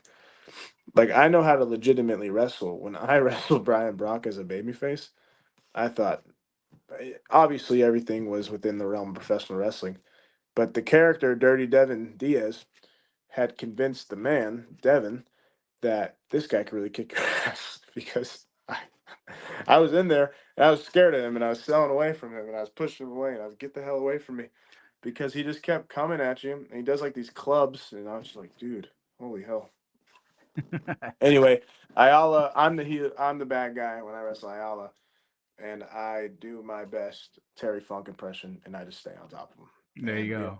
we have so much fun. March 29th, you're in Orlando. Chioda Masterclass Night Showcase. You're in the main event against the smooth operator Mike Gallagher. I got a feeling you're gonna give him a masterclass in wrestling. Yeah, well, another thing about Mike, right, is that Mike deemed me as a talent the moment he met me. So this is almost I hate to use this word, but this is almost sentimental Yeah. because I was booked in CCW and it's not a shot at anyone. It's when you're the new guy in any territory, you're going to be a little outcasted. And Mike took the time to speak to me, and we bonded on how much we love 80s professional wrestling. And then it turned to like 70s professional wrestling. And then it just became this thing that it's about the only thing we talk about. And Mm. but he's just funny to be around in the locker room, and I can't wait to work with him. He was trained by Johnny Rods, Okay. and I'm like a weirdo historian with a lot of this stuff. And Johnny Rods is like he was like a kind of a guy that worked the openers in Madison Square Garden. Mhm. Kind of worked his way up the card, but he was phenomenal and can have a match with anybody. And he's got some of the business's best quotes. And Mike always shares those quotes with me, and it's gonna be fun. I know that you're supposed to like. Well, it's up to the viewer or it's up to the person being interviewed how you're supposed to promote it. I decided to completely throw out the just do like a quote unquote shoot interview. But nonetheless, it's going to be a good one. I'll cut the Dirty Devin Diaz promo in a minute. Later on, when you get close to it. Right, but it's Yeah, going to be yeah, good. yeah. All right. And that's where we met you too. I might have to go roll out there for full circle. April Come to the 6th. showcase. I knew it. I need to come there, man. March 29th. I'm coming. I'm coming. April 6th, you're in Orlando for Mayhem on Mills. You're in the Slap and Meat Big Boy tournament. Some tough guys, man. Ruthless Machine, Rob Drake, and that dude, John Davis, man. You ready for that? Torres is a part of that too, right? Nah, Torres, I had him on last night. He had to pull out for work commitments. Uh, um, nah, I'm just kidding. I love Eddie. Yeah, I know. Give me 1 second to get water. You're good. You're good. Hey, you always edit this stuff down, right? I would lie, but you're good. The dirty man's thirsty. Don't you dare judge him for being thirsty. He's got to wet that beautiful beak. I don't know who the other guy's going to be, but I do know that Ruthless Rob Drake is his name. He's been working at Proving Ground as well. Yep. He's and John really, Davis. Right. Those two are both really good. If John Davis thinks I'm about to go chop for chop with this guy, I'm not. That guy's got a brutal chop. But I'm excited to work with them because, like I said, I mentioned all the Terrys I enjoy. I'll be able to have that style match, where everything's aggressive and everything's, just letting loose. And that Mayhem on Mills crowd is appreciative of wrestling. And that's what makes it special working there, is that they're appreciative of comedy wrestling, which, as long as it's funny, I can like comedy wrestling. Yeah. They're appreciative of comedy wrestling. They're appreciative of technical wrestling. They're appreciative of everything. High spots. Yeah. And the point I'm trying to make is that we are bringing something that crowd is just probably getting familiar with, because, there's a reason why they're promoting it the way it is that the big guys are going to be hitting each other, correct? Yeah. And it's I hope you make it out, because I'm really excited. No, I'm coming out that one for sure. You gotta make sure to wear your t-shirt too. That way you don't get chopped too hard on the chest. Nah, I'm not shying away from nothing. You ain't no bitch. I have a carpet. Okay. Yeah. All right, let's see. May 10th, Coastal Championship Wrestling, Havoc and Hayes in Tampa. It's gonna be a hot one there. Like, I was in a show. I think me and Ginger went to a show May, June. So Florida weather. Again, being like the big weird wrestling historian I am, everyone always talks about how hot like the ECW arena would get in the summer. Yeah. And so I remember that show, you guys were there. Yeah. And I remember sweating out a lot of Jack Daniels that night. And not feeling well, but not but just and I would have never noticed because you put on a hell of a show. I appreciate that. It feels better for me to feel better. Yeah. And put on a show. Duh. But the point I'm trying to make, though, is that so when that building to me is giving me that kind of vibe of how people describe the ECW arena, the storied ECW arena, but it very well could be. We don't know what we're doing. You never know when you're on the brink of history. You're just going as you go. Yeah. But as for like how to promote it, right? I'm tagged up with my coach Chris Silvio, and that's not a there's two men that I really call coach. I call David Mercury coach, and I call Chris Silvio coach. And to be in there with Silvio, they gave me the moment with David Mercury earlier in the year. Then to be in there with Chris Silvio, it means a lot because he helped make the Dirty Man character. He helped me to, almost like the word I keep using, be comfortable with the therapeutic things, move more reality based promos, which people seem to like. And he's just helped a lot. And he's somebody I call for real advice. And he's somebody I call about nearly anything. So he's just a good guy to be around, and I'm excited to share the ring with him. And whatever happens, happens. I don't know. Put on a show. That's all you're there for. Right. Like we keep talking about. Yeah, absolutely. All right, before I let you go ahead. I was gonna say you should probably plug so the 4th month, that would be April. You should probably plug oh wait, is April the 4th or 5th month? The 5th month is April's 4th month. Wait, we did May 10th. I think we're ahead because April, May. So see, I I never got know. I got April 6th Mayhem, May 10th CCW. What do you got between that? Well, there's another. I think I was saying May 12th earlier. I think It's April April. 12th. I think so. Is Let that a me see. Saturday? Let me see. Google. It's probably a Friday. April 10th. Gotta love the internet. Yeah, I don't know anything about anything. Yeah, there's April 10th, 12th show. Let's see. What is that? April 12th. Havoc and Hayes. Another Havoc and Hayes. There you go. Is that what Right. you do? That's what you're teaming up That's with the the one boy? I meant to promote prior.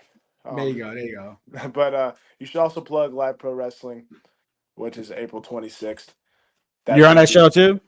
yeah. Okay. I'm going to be tag teaming with Coach Chris Silvio. So That's we don't in know who the, is that in Seminole, right? yeah, Is it man, that's a Seminole? fun venue. And a lot of good people are booked. I can go through the roster, but I would just encourage people to look at the card. There's a Yeah. lot of good people booked, and it's going to be fun. So that's Yeah. a show. Ron Nemey's a guy who helped me get on that show, and I have much respect for him. There's not a lot of guys I dislike, and he's a guy that I really, really, really like. And Yeah. that sounded weird, but he's a guy that I enjoy speaking to, and I'm lucky to have him guiding me and helping me out. And that show is always fun. The last time I was there, just because I quit drinking doesn't mean that my friends did. And the last time they were there, they do like dollar Michelob's Okay. drafts, and they were slamming. I mean, it was an unreal number because they're a buck. They're a buck for a Yeah. draft. Yeah. They were like obliterated by the time I got out the curtain, and it was so funny because they like I did the bit wherever I roll out the ring and ask for a cigarette, and I was smoking it while the guy was while the who was doing their entrance. At that time, I wrestled Scoot Andrews, Okay. also not only a Florida legend but a true independent legend, Scoot Andrews. Yeah. I was working with him, and just seeing my boys drunk and having a good time made it so much more fun. My family comes, and then that's where I met the guy I work for now, right? So I do Yeah. F45 training now, and that's where I met that guy. Yeah. He's the guy who thought it'd be a good idea for his fitness, right? He only knew me as Dirty Devin. He's the guy who thought it'd be a good idea for his business promotes fitness. It's F45. He saw a guy smoking a cigarette and thought, "Man, I should hire that guy as a trainer." That blows my mind. But it's his business. I'm thankful for the job. So nothing I can do about Yeah. it. Yeah. Give me two. Are you have you heard that dog barking all the time? No, not at all. There's been like a dog barking this whole time. You're I got no dogs here. Um Yeah, my well, side, yeah. nah, you good. I ain't hear no dogs. Before I let you go, got some names for you here. Say what you want, talk some shit, put them over. What do you want to do, man? King Eddie Valentine. I said once in a promo, or I said once in an interview again, and like this has not been. You've been talking to the man, Devin. Um, I said it once, and I'll say it again. You're lucky to be my tenure in the business and share the ring with Eddie Valentine, because he's respectful enough to hear your ideas and then almost massage him to the point. He's a guy who you learned psychology from. Eddie's been around. He started, and he was like a big deal back when CZW was Blood and Guts. Eddie's that tough that he was doing Blood and Guts matches. And on top of that, though, he just took the time to really learn. He was trained by the Wild Samoans, and like you see how weird I am that I know these little facts. Well, it's because I ask people. But you're lucky to be my tenure in the business, share the ring with him. Eddie at the Bash at the Brew show, which is CCW's lead show for now. We're working on it. Tampa's going to pass him up. Uh, Eddie has a promo where he says, "Ladies and gentlemen, do not be afraid to feast your eyes," and the whole Mhm. crowd says it with him. And I Yeah. reference the ECW arena. It feels like I'm watching like ECW is a thing where it's like that guy's not supposed to be a star, but he is. I'm Yeah. watching Eddie Valentine, big barrel chested. Eddie, I love you. Big beard gut, Yep. Yep. narrow in the ass, wide in the shoulder, Yep. and he gets over, and it's the craziest thing I've ever seen. And Eddie is he's phenomenal.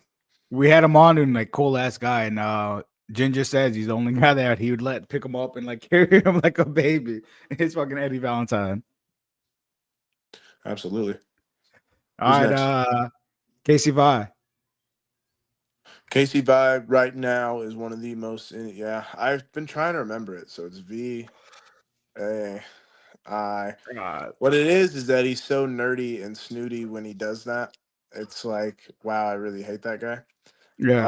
Um, Casey's somebody who I enjoy. He does a really good job at commentary whenever he's on it.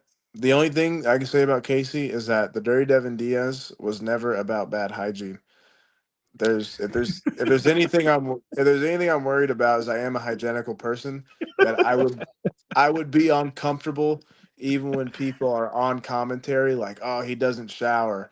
No, Oh. like not only does the character bathe, I bathe. Like I'm not comfortable with Oh, is that what that. Casey said on commentary? That you don't bathe, you don't want deodorant?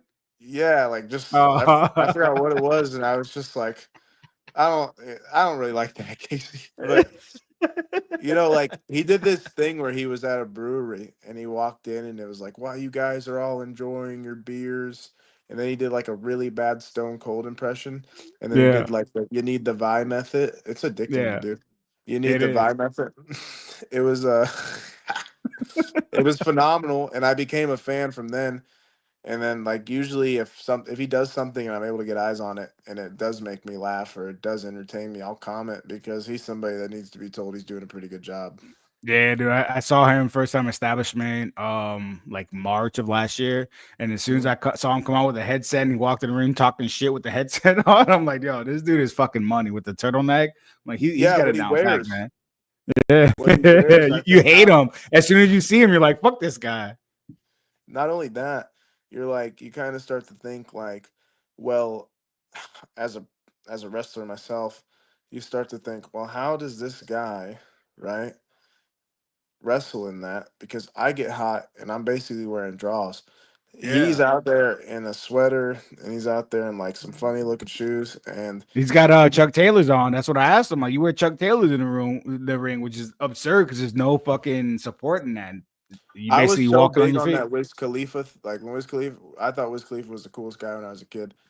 And obviously, your mom couldn't be happier to hear. I just want Chucks, right? Because what are they, Yeah, $40? And yeah. so I had like every pair of Chucks, and I used to try to play. You can't play basketball in those things because they're the fucking worst thing to play basketball in. That's what my dad used to. Back in the days, that back in the '70s, he used to run. He used to run in Chuck Taylors, and he said that's why his feet are all fucked up from the Chuck Taylors. No, we were talking about that.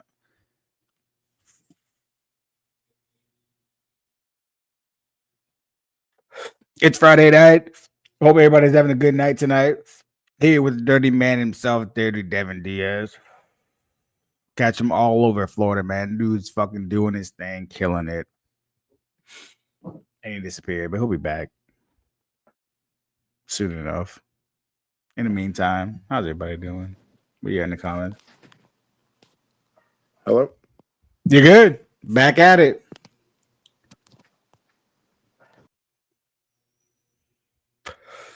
And he's gone again. And it's just me. It's me. It's that wrestling dude.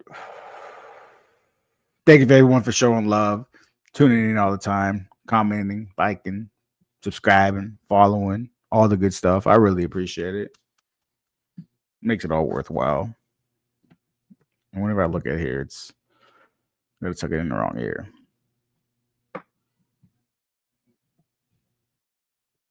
He's coming. Mania is coming out, bro, next month. Everybody gonna watch Mr. Yee win it all.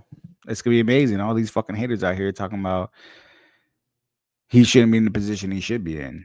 Everyone that says that's obviously never been to a WWE live event recently because dude's fucking over, bro. The whole crowd just goes nuts for him all day, every day.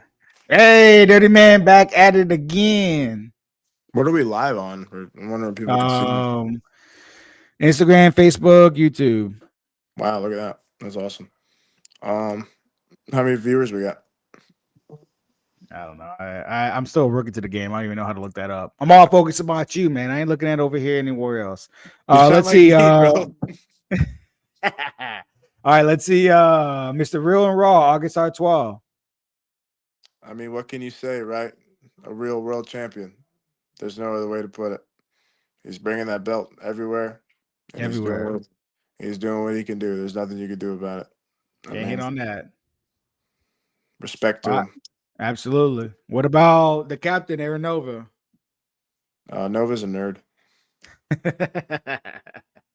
Nah, I'm just kidding. I like the cat. I mean, is Nova a nerd? Yeah, but Yeah. do I But fuck enjoy him too. being? He wouldn't let you in. You came up with it and he still wouldn't let you. Yeah, I didn't know what that was about. No, actually, man, when I first started, I think Aaron Nova did like this dodgeball match or something. I forgot what it was, but he's always been an entertainer. And Yeah. there was a time where I wrestled. I forgot.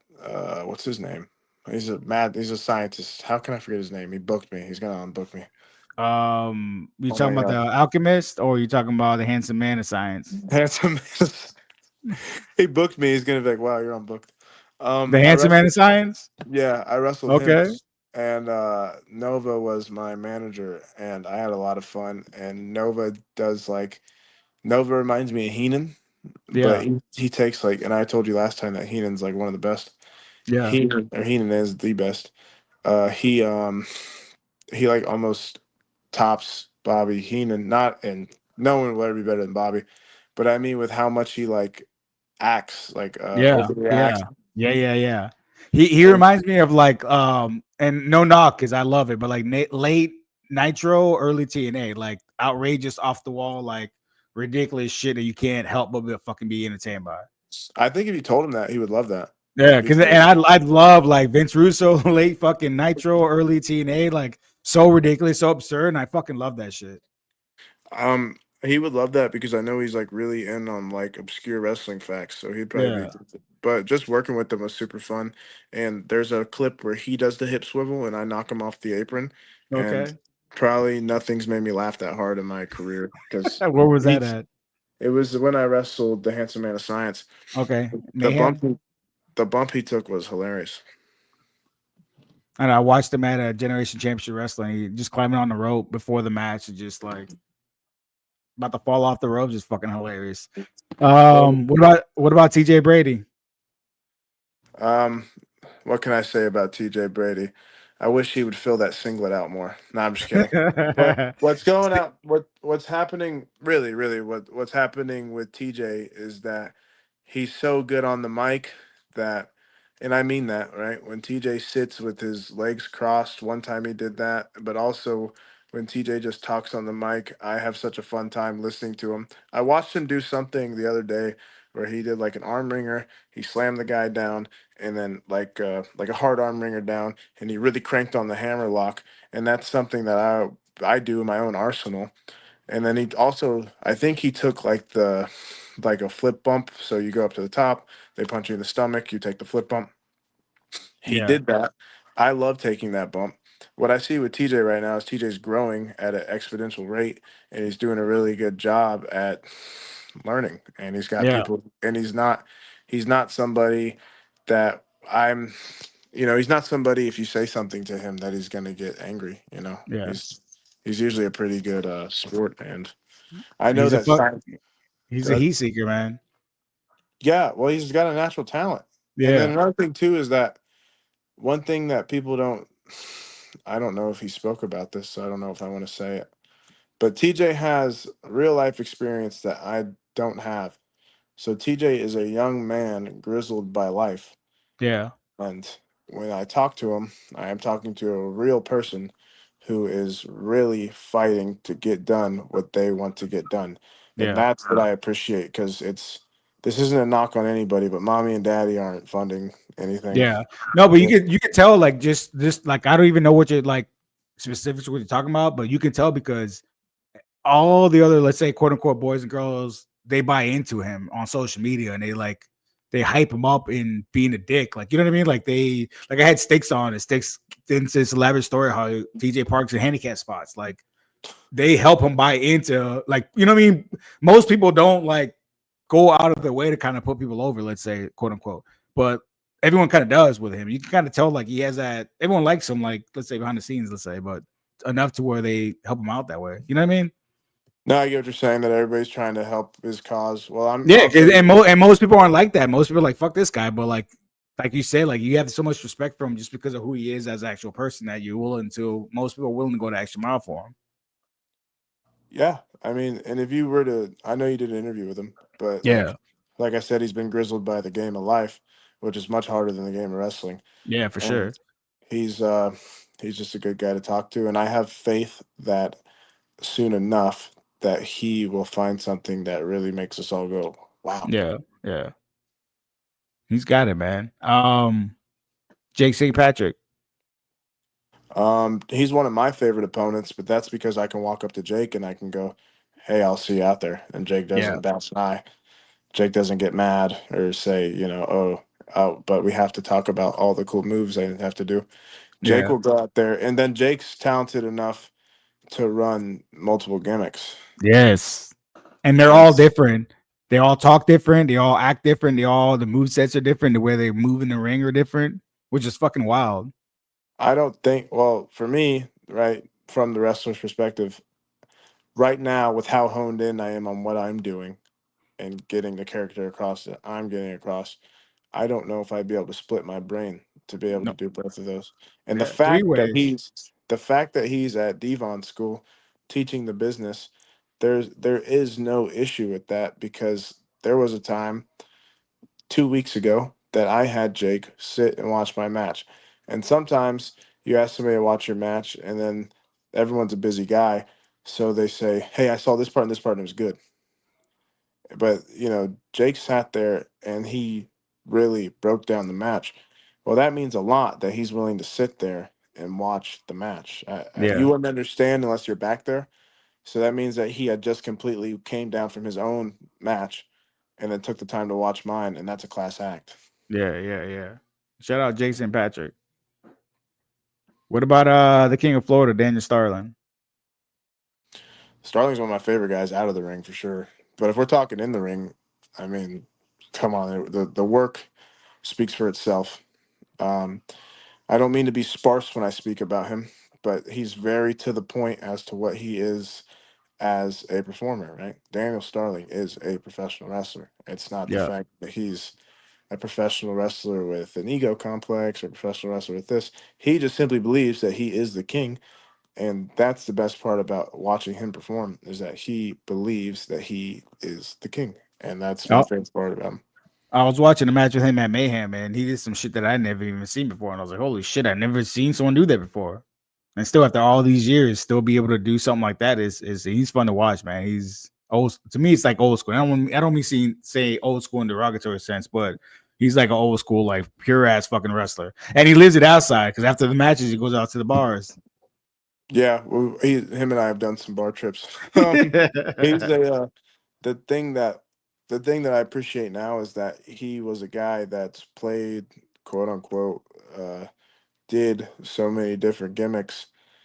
And so at one point he did like this androgynous rock star, which was my favorite gimmick of his, but that's because that's the kind of wrestling I like. Everything was Yeah, over the top and amplified. And then at one point he was like just like a strict wrestler with not really much of a gimmick at all. And then when he became the king, it was almost as if all the things that he was using from the rock star and all the things that he was using from what he really is, the wrestler, and then he meshed it all in this one crown that came over his head. And then it was just like, wow, if I booked a show, there's not a name that you've asked me about as we're doing this that if I booked a show, they wouldn't be in the rotation. Because I do believe there's a lot of slander. I get it. I get what people do. But I do believe that whether we're traveling or we're here in Florida, is that we are the best independent talent. That's something I mean, because everyone's dying to come here. So what's yeah, that? Our guys are good. We're yeah, doing for it. sure. And I gotta go check out my him as the rock star, man. I want to see that. It's gotta be Yeah, some.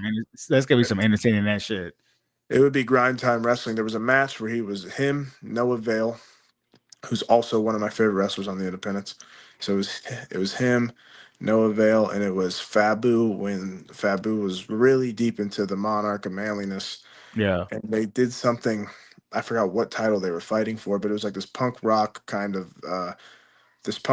show. It was called Grind Time, and it was probably one of my favorite matches. I mean, they did a lot in that match because both those guys, all three of those guys, really like to wrestle. But there wasn't a single thing that wasn't entertaining in that match. And I was there with a Dennis Rodman jersey on. I was with Benji Neptune. I was 2 weeks into training, and I was introducing myself, and everybody was looking at me like, "Who is this guy?" And then Yeah. at first I thought, "Well, what's their problem? I'm here being polite." And now I'm around, and this guy will come up, and he'll be like breaking down the ring, and then they'll shake my hand, and it's never a thing where I'm rude, but there is like an eyebrow raise because you're like, is this guy a fan? Is Yeah. this guy like the promoter's nephew? Like you don't know who you're talking to. Anyway, who's next? I like this game. All right, Leroy Shogun. So what I like about Leroy Shogun work the most is I like how in his promo how he always says he beat 3 men in one night. And the reason why I like that so much is because if he beat 3 men in one night, what's it mean to wrestle Dirty Devin Diaz? There you go. What's it mean to wrestle August Artois? What's it mean to wrestle John Davis? He already kicked 3 guys' asses in one night. And so what it does, it's very deliberate to the fans. They know what kind of guy is walking in the ring. And that's probably the most fun the most fun thing about viewing quote unquote as a fan or critical eye.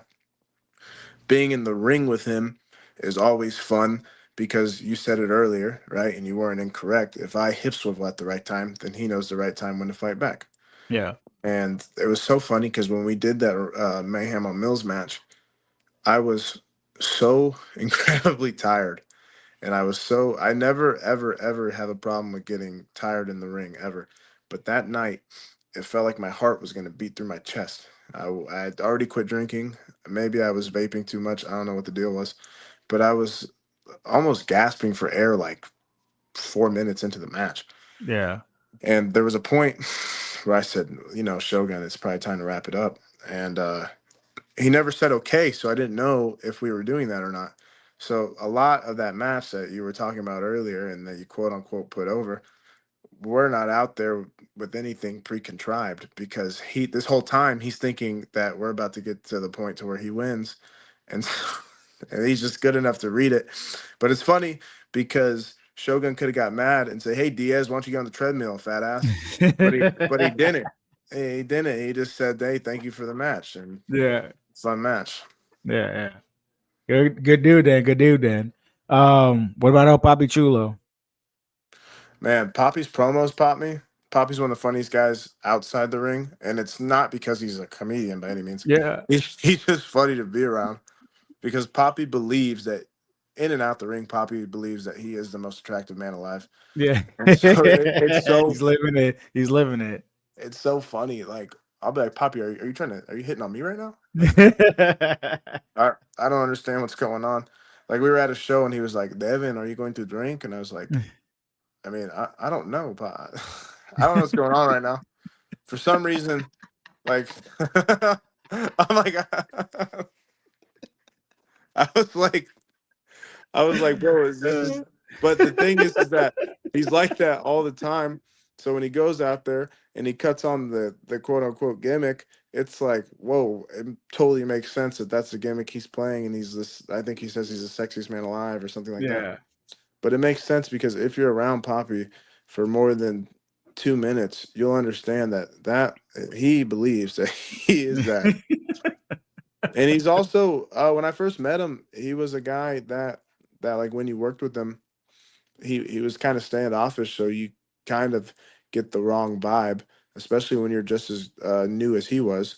You get Yeah. the wrong vibe, so you don't know what's going on. And then when you, like said, you get to know him and you realize that, hey, he's just as confident as he portrays in the ring. And I don't mind that. As long as you are authentically who you are, I don't have a problem. Yeah. Yeah. I had him on, man. The guy's a fucking riot. Oh, absolutely, bro. He was laughing the whole time. What about did we talk about Eddie Torres, the authority? Yeah, I mean, when we talked about how he called out a Mayhem on Mills, what's that about? And I guess he had to work. I wonder who the big man is that they'll replace him with. Um, if you have anything negative to say about Eddie Torres, I'll assume that you're the problem. Yeah. If you have anything negative to say about Eddie Torres's work, I'll assume that you don't know professional wrestling. Uh, Eddie is on top of his game, and I think he's 85 years old or something like that. And Eddie is on top of his game, and he's that. I mean, I don't know. So I sometimes I try to read his Facebook post, but Yeah. then I mean, he writes like a whole. I mean, it's like Act One, Act Two, Act Three. So I'll skim him, but usually through my skimming, I go, yeah, he's right. Then I skim some more. Yeah, he's right there. Yeah, he's right. And then I'll put a smart ass comment underneath. But like I said, if you have anything negative to say about Eddie Torres' work, then I'll assume you don't know professional wrestling. And if you have anything negative to say about Eddie Torres, the man, then I would assume that you're the problem. Yeah. I agree with that. What about Salazar de la Muerte? Salazar de la Muerte is a believable Puerto Rican street fighter. There's a lot of them that run this gimmick, right?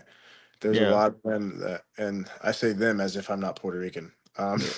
There's a lot of us, right, that run that gimmick, right? And I am the most non-stereotypical Puerto Rican of all time. B, I didn't want to be a tough guy, but when you're in there with him, he is that tough as he has a high threshold for pain. I've seen Salazar take like chairs and all kind of things that I would say no way. You know, Yeah. I've seen him do that. But on top of that, Salazar's a good man. I will always say that Salazar's a good man. He's a good man to know, and I've spent holidays with him and stuff. He's a great guy. And when it comes to his wrestling, I enjoy watching him wrestle. And I don't mean this as a slight to Carlos, but I enjoy Salazar, the what's the word I'm looking for? The solo act, Yeah. opposed to him with Carlos. But I'm not always a tag team guy as is. Yeah. That's why I had Eddie Torres on last night and we talked about Salazar, and that's kind of the same thing I said is that he comes across like a badass and he like for legit, like you don't want to fuck with him for real, for real. There was a And that's a time where, testament, like you said, because everyone tries to act like a badass, but he really comes across like you ain't trying to really fuck with this dude. well, even in his promos, if I had the ability to cut a promo like that, then that's probably the promo style I would go with. But there's something about the promo. There was one time that Jay Lethal, he did this thing where he was doing like a wrestler's workshop, right? And when he cut the promo, he almost like dropped his voice probably 2 octaves. But when he Yeah. cut the promo and how he held the stance, I could be very sporadic when I talk, whenever I'm cutting my promo, and he just held like this quote unquote power stance and delivered the lines, and they were very deliberate, and it felt as almost if he was like a boxer, how boxers wait in the pocket and deliver jabs and hooks. When he was cutting this promo, I remember it clear as day, and even Connor from the Ascension said it was a good promo. I remember a lot of people said it was a good promo. And that's one thing I'll put him over for all the time is that Salazar cuts a great promo, and that Salazar is, the best thing you could be in wrestling, no matter what you are, is believable. And you believe that he is that badass character. Yeah.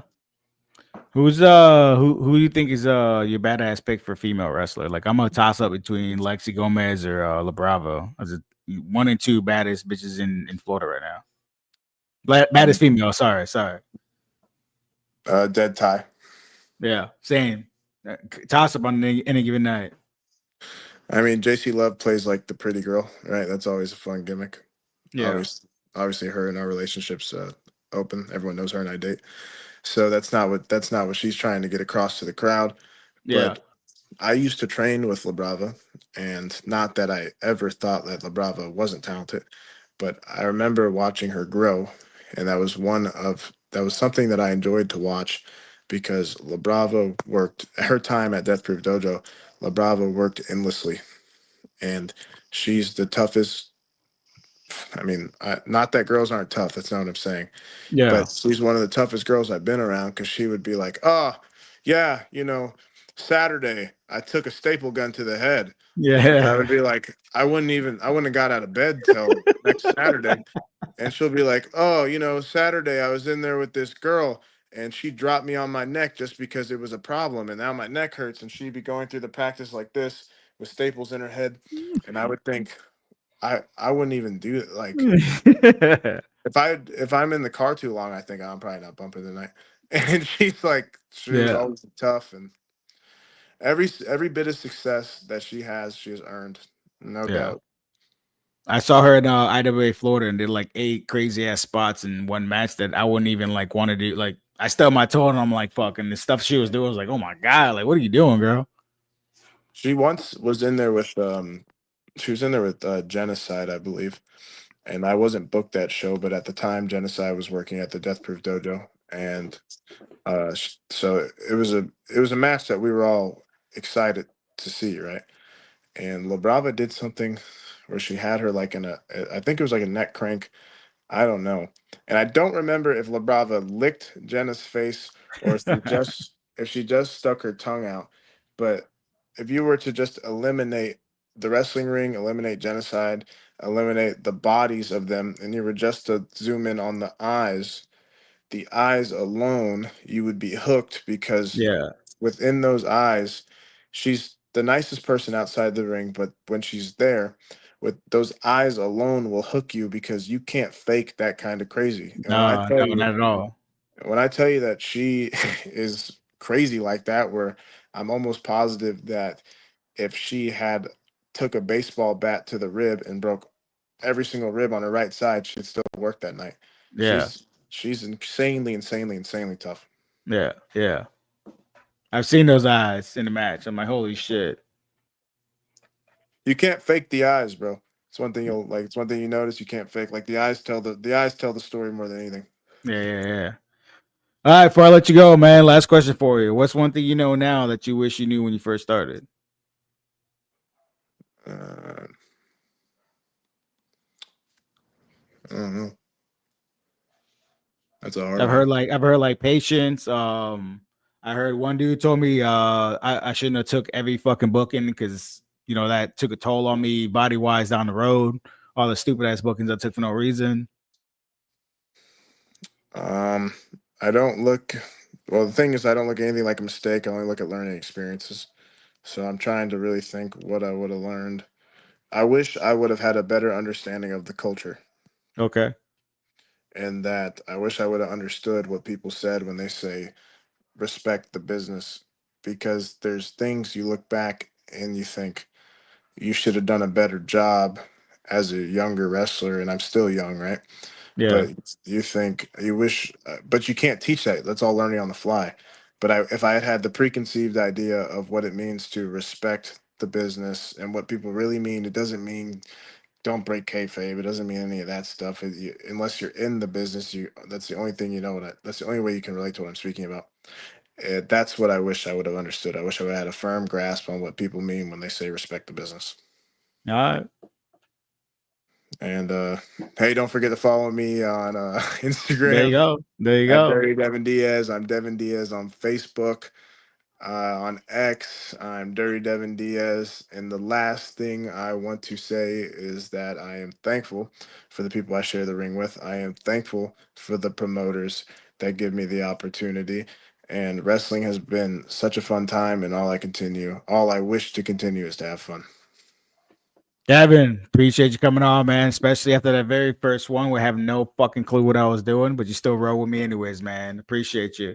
Hey, if you're there Go with me, brother, I'll be there with you. That's simple. absolutely. Man, love for Devin Diaz, man. Even got rocking it out, man. Go check him out. Thank you everyone for coming on, man. Everyone have a good night, man.